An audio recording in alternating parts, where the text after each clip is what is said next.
This is the Realty Classroom Podcast, episode number 111. Why does prospecting have such a bad name? Are you a real estate agent with an entrepreneurial spirit who wants to turn your job into a business without sacrificing your lifestyle, but you just can't seem to find the right plan to help you get there? Well, then you're definitely in the right place. I'm Danny Griffin, the founder of the Realty Classroom and the host of this podcast. Now, to help you take immediate action to get yourself moving in a better direction, I've created a free jumpstart course waiting for you over at freeagentgift.com, freeagentgift.com. Let's go get a better plan in place. That's the one for you. All right. In this episode, I want to talk about, does prospecting really have a bad name? And if so, why? Well, I think over time, prospecting has been, assimilated with the words cold calling. And anytime we hear cold calling, we think of that pushy salesperson who's interrupting somebody's life. And I hear it a lot as a coach. Well, I don't want to be that person. And it starts to become this weird excuse. Well, look, in the sales business, we all have to make some phone calls. If you're not going to make some phone calls, then you're not going to create a context of a relationship as the agent guide for these people. So calling people is becoming, it is an extremely necessary thing. And look, if you're listening to this and you're thinking about getting your real estate license, or you've already gotten it and you haven't joined a firm yet, well, look, you're going to have to talk to people. And yes, all my young millennials and the rest of whatever generation we become, you have to actually talk to people on the phone and face to face. You're not going to do this fully digitally. I know, yes, you will use all sorts of technology to warm the business up, but eventually you have to talk to people. This is the single largest financial and emotional transaction they make. What do you think? They're just going to do it all for you and you're going to go pick up your check? It's not going to happen. You're a guide. And guidance comes with relationship, deep sometimes. And you can get there quickly if you know how to do this correctly. So let's start off with that first point. What is the right definition of prospecting? Now, I want to be careful when I say anything in an absolute statement. I actually had to come up with a definition for myself that made sense, because I too got biased into thinking and had been trained, cold calling is brain numbing and it's all this bad stuff, and you stay away from it because you can do direct response marketing. Well, direct response marketing is wonderful, and if you can go and market online, offline, direct mail, and somebody will pick up the phone and call you and you can get in a conversation that way, absolutely. Who doesn't want that? Come on. That's a great marketing technique when it works. The problem is you cannot rely on that, because as much as it seems proactive, it's not. It's reactive. I write a message, I send it out, and I wait for a reaction so somebody inbounds. And I hope in the digital age that they would actually pick up the phone and call. And the challenge with that type of marketing is it's requiring almost more and more of a really provocative statement to get the phone to ring. And I see a lot of you out there making crazy statements to get the phone ring. These crazy promises that you can barely fulfill. A blue moon event has to occur for you to fulfill it. Be careful of that stuff. So I said all that to myself. So, a lot of times in this podcast, I'm thinking aloud as to what did I have to go through to arrive at this moment, and I share it with you because I had to break out of that.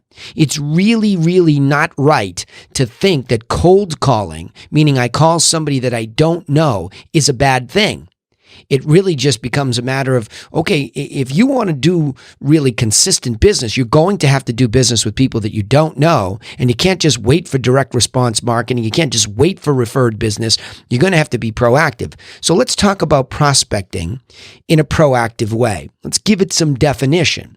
So as I started to think, and again, you know what I do here. If you've listened to me before, this is fresh off the mastermind work this week that we do at a deep level with some top producers. So we chunk a lot of that up and we simplify. We don't make it more complex. There's not some more complex algorithmic formula that makes the real estate agency business work. The harder you work at it, the more you're trying to simplify it for yourself. As a top producer or a growing company owner, you're not trying to complicate. You're trying to simplify, and you're trying to take these simple chunks that can expand. So let's take prospecting. Let's first of all just talk about what is a prospect in my mind's eye now. After 21 years in the business and close to that many coaching it in some capacity, I've come to realize that a prospect is nothing more than a contact with a disposition where I know something about the reason why they're going to buy or sell, and that they're going to do it inside the next 12 months or so, he said. Or so, because I'm going to give you some definition there. I used that definition because early on in my career, there was no digital age upon us yet. I grew up as an investor, a young investor, looking at a printed book from the MLS, and that's how I looked at properties. I had to go to agencies and sit in the waiting room and looking at these books every time they came out. So it was very, old school, paper printed, and that's the way you went about it. So back then, the act of prospecting, it was easy for agencies if they just had the right Main Street address and you walk through the door looking for this information. Well, as time's gone on, obviously that's been given away, and we don't know where the heck anybody is looking at it. I mean, we know that there's eyeballs in some of the big tech companies. We can track traffic all over Google and see the analytics, etc. But you have to somehow find a contact and get into a real estate conversation with them and see if they have a real reason to do this. Let's stop worrying about the timing. I hear this timing and motivation, I get it. How about just a reason why? Why are you going to go through this massive financial transaction at all? Because it's harrowing. It's difficult. It's a grind to buy or sell a house. If you've ever done it, you know that. Some of you, I know, we're lunatics. We enjoy it, but it's stressful. Let's just leave it at that. So the idea is, a prospect, to me, is not just some contact that's randomly out there, aka a lead. A lead really is a disposition of that contact. And I've talked about this before. You imagine a contact is just the name and information of somebody. In fact, in the mastermind, I built a whole spreadsheet for my clients so that they can see it in a simple form. I mean, a fully formed contact has full name, it has telephone number, email address, mailing address, and then some other information about timing and about value of the property they're looking at. So we can start to see, forget about CRM. You're all rushing to get a CRM. How about you just understood what a fully formed contact looks like, and that when it first comes to you, whether you buy it, you direct response and get it, somebody refers it to you, it's nothing more than the disposition of a lead, meaning here's this contact and I don't know why and I don't know when. Think about it that simply, why and when. So that's a lead. But once I begin to take some sort of an action and that contact gives me a real why and a when, I'm off to a good start. And the next piece of that is, are they going to give me a chance? So see, if there's a real why and the when inside the next 12 months that they want to do this, the next idea to see if it can be my prospect, are they going to give me a chance to serve them as their guide? And a lot of that obviously is done online these days. So you're trying to curate a lot of information for them. You might be diving into MLS. I know everybody can get pictures and details of properties online, but is there anybody curating what they want? Anybody beginning to add insight? This is that act. We are trying to move somebody from just a lead. You determine why and when that fits, and are they going to give you a chance? Now it's becoming your prospect. And that's all it means, right? Think about it. There they are, real reason, real timing, and they're giving you a chance. All of a sudden, that disposition is no longer nebulous like a lead. It's specific, and it can become your prospect. See, I like this idea of prospect. If you think about it in sports, baseball, hockey, whatever it might be, a young prospect, meaning we know something about their potential. And they're a prospect for my team because we've had some kind of conversation. I'm not saying that another team might swoop in and take them, but there's a prospective opportunity for me.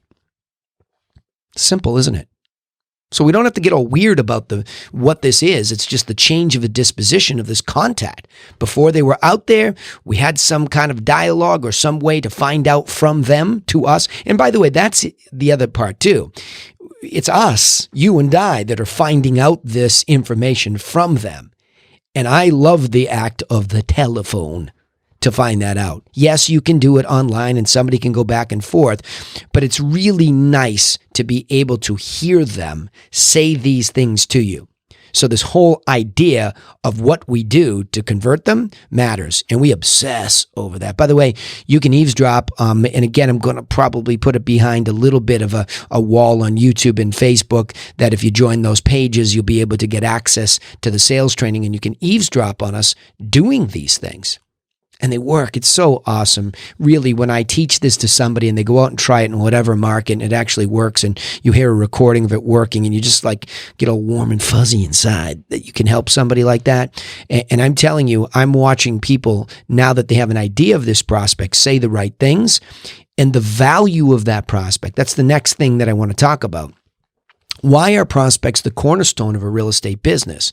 Because as they begin to give you a chance, your book of potential, your prospective money is also in that prospective service to that person. That's the exchange of value. If this person is going to give you, if they're giving to the perspective or the prospect of serving them, you also have the prospect of making that money. And as soon as you know how much their house might be worth, as an estimate, and you know what they might buy, and you can take a guesstimate of what that commission rate would be, you can begin to predict revenue for your company, for your book, right? And that's why it becomes the cornerstone. If you want some predictability in the real estate agency business, typically where we presume there is none, it's this list of prospects. And I've talked about this before in a couple episodes, so you can go back and hear the last couple episodes about lists. But that's really what I've been really honing in on with my mastermind coaching members, is to really zero in on the fully formed information, to really know why, to begin to get into relationship where they're beginning to trust you, to at least tell you about why. And then really now you put a value on that.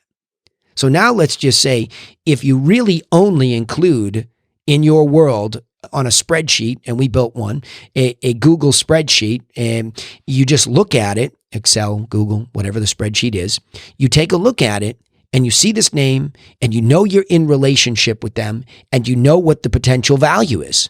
You're going to pay a lot more attention to that list and those people. And then you're going to look at the timing inside that 12 months and segment that prospect list even a little bit more. So let's presume, and by the way, as of this recording, in one of the ways that we prospect people in my own intimate team, meaning Laura and Autumn on either side of me, telemarketer Autumn, client care manager Laura, me in the middle as the outside sales person doing that piece of the job, we had 110 people. And I'm telling you that the estimate of value is anywhere from 44 million to 75 million worth of prospects. Now, I think it's too big. I'm not so sure, and I challenge my team. Are we really in that kind of a relationship where these people truly are prospects like that, where we can begin to say, okay, who's next inside the next 30 days, and then to segment that over that 12-month period? Are we really in there? So I challenge them to try to go deeper with people. And if people really weren't interested, then to take them off the list. I need this cornerstone to be real. If it's smaller, it's smaller. I don't need bigger lists and bigger values. And by the way, if you just heard that and you got intimidated, shame on you, because the truth is we're all always doing a variety of things to prospect, including talking to our friends and family. And this is business. And I can't stand all this apologetic attitude I'm hearing out there. I don't want to bother them.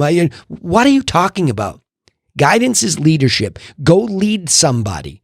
That's what we get paid to do. Or don't do this thing to get paid to live. Right? Part-time, full-time.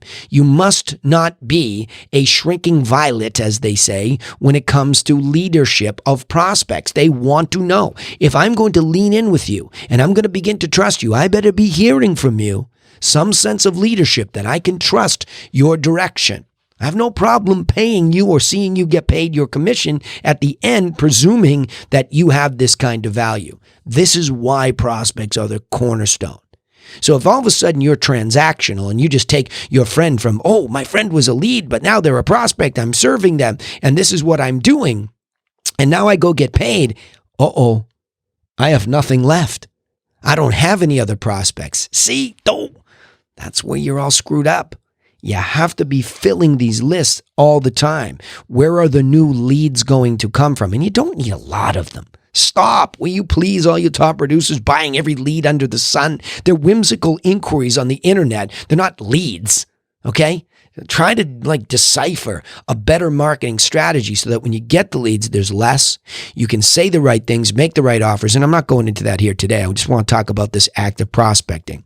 So the idea is this is the cornerstone of your business. And if you can't, by the way, if you've been in the business a little bit and already, and you can't print out of your database, your fancy CRM, if you can't print a list and see the names of these people and recognize them, they're not prospects. They're not prospects. And if you come in and start calling leads first every day and you're not following up on somebody you talked to 3 months ago, 4 months ago, 6 months ago, inside that 12 months ago, shame on you. You have everything out of order. Because the idea is I come in this conversion module mentality and I talk to my clients first. What seller do I have to talk to about showing feedback that was derogatory or positive or whatever? Right? What buyer do we need to get back out there to see some houses because their last offer didn't get there? You get it. Clients, prospects, then leads. That's the way you work it when you come to work, but it flows from lead to prospect to client. In other words, it's flowing left to right to produce a closing and a past client. But when you come in and you sit down and you're wondering, well, what do I do with my time? You call your clients first if you have any. You definitely call your hottest prospects and go down the list for whoever's due. You're not pestering every one of them all the time. You're doing it based on their timing. And then you go to your leads trying to always create a new one. That's flow, folks. So the question is, when you get this list of prospects, how do you protect the sheep from the wolves? So a lot of you that are trying to expand your business and grow it, or even some of you that feel overwhelmed that you might have 4 or 5, and you say, my gosh, I feel like I'm all over the place. How do you protect them from the wolves? Meaning disappearing and quote unquote cheating on you. By the way, they're not really cheating on you if they're good prospects. They're not. You didn't create a good enough relationship or a strong enough relationship to protect them to begin with. And that's why they leave and go do it with somebody else, because they're looking for somebody to lead them to get what they want. And that's what matters no matter how much they love you. So stop saying somebody cheated on you. Make sure you're actually prospecting better, and that won't happen. It still happens once in a while. Right? Because somebody just freaks out and they panic and, they go and they cheat on you, even with a buyer-client contract. I know you all think that's so ironclad. It's not. They go out and cheat on you anyway. What are you going to do? Get in a lawsuit? No. Maybe, but I think you're crazy to do so. So the idea is, let's just think about practices to put some fencing around our relationships with our prospects. So if I have, in my case, 110, let's knock it down to 15. As long as I'm continuing to serve them, the law of reciprocity is growing this fence up around keeping the wolves out, including the knucklehead things the prospect might do. They might sabotage our own relationship if I don't put the fence up. Well, what's the fence? The fence is knowing what they want and giving them a steady dose of that, and slowly but surely educating them on what they need, which is the steps in your guide plan. Where are we at? What do I need to do next? And you're ingratiating yourself in that relationship. And that's why I'm saying it's okay to get rid of prospects, okay? This guy or this gal, we're not vibing. Something's not going right here. I'm sniffing that they're not giving me their loyalty. Pick up the phone and say, you know what? I just have this feeling that maybe you're not really into what I'm doing for you. And so I don't want to keep you locked down or me locked down. Do I have a chance to win your business here or not? There's nothing wrong with conversations like that. You need to know definitively. Again, law of reciprocity is built because of good service. And let me emphasize this because it's a tricky point that I struggle with a lot.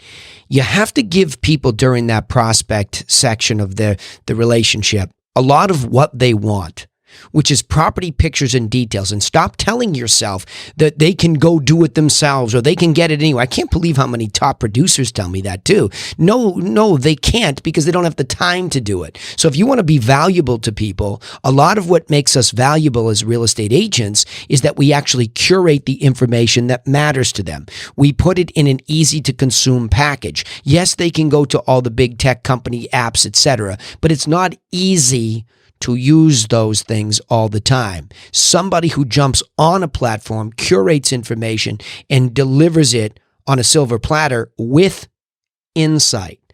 right? See what I'm saying? Like technology doesn't give you insight. That comes from an opinion of a pro like you. So you're beginning to insight, or you're just doing some hustle for them. Hey, can you look into this for me about this property? It's really interesting to me, but I don't quite understand the deeded rights here. Can you get that printout and see if they really have rights to the ocean? That type of thing. So all that is building that appreciation.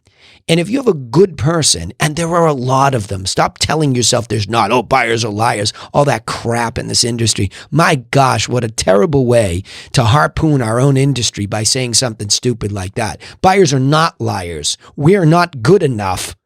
That's the problem. I want the standard in this business to be better service so that none of that nonsense. See, those are the things we say rather than looking in the mirror and say, well, why are they lying to us? Are we asking the wrong questions? Are we not serving them well enough? Are they trying to be nice and blow us off instead of telling us, hey, beat it, right? So this is why I say protecting your relationship starts with serving them what they need and want, and definitely what they want first. And then by demonstrating all this curation and this insight and your plan, you're showing what they need, you and your guidance, okay? Now, the last point here I want to make is that by going through this so diligently at this prospect stage and giving away your best service for free and building this relationship and protecting it from others, obviously these folks then start to become clients and they trust you even more so that when they need a nudge to make the offer or they need a nudge to lower their price, whatever it is, they do it. And then you close with care. And ultimately, all of that caring that started really deeply at the prospect level creates a happy past client who is way more likely now to repeat with you, or even more importantly, refer friends and family. Okay? So let me go back over this. Why does prospecting have such a bad name? It shouldn't.